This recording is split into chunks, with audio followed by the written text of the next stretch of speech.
and welcome to a quick video.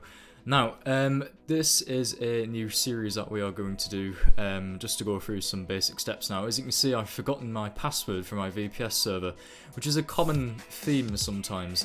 So, the first protocol usually to do if this happens is to check your email for the password that was sent to you, as well as the IP address and the secure password that we generate or you have generated yourself.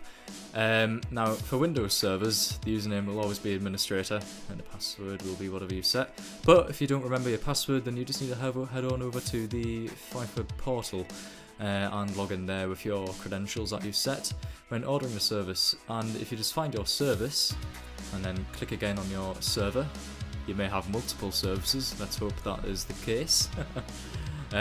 So what you need to do now is actually stop the VPS or power off the VPS. So turn off the server before you reset the password.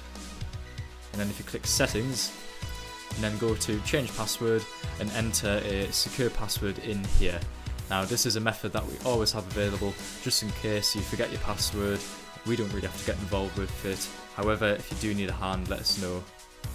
And if you just click change password, that will basically then change the password once the server starts up again. So the next step is to obviously boot up the server. As you can see, it is offline in a minute. And this will take a few moments. I'm just going to go into VNC so I can see what the console is doing once it starts up. That's started there.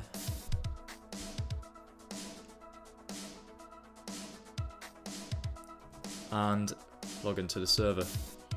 Now it will log in automatically on Windows because a script runs that resets the password, and you'll see it come up in a command line prompt. There we are, it's resetting the password there, and it will log off. And that should be the password reset. So you should now go to remote desktop connection, enter the server IP address, and enter the password that you had reset, and then just click yes on any certificate errors, click continue, and you've logged into your server. And you can use it for whatever you want to use it for. So I think I might set up a game server. Nah, we'll not go into that in this video. But thank you very much for watching.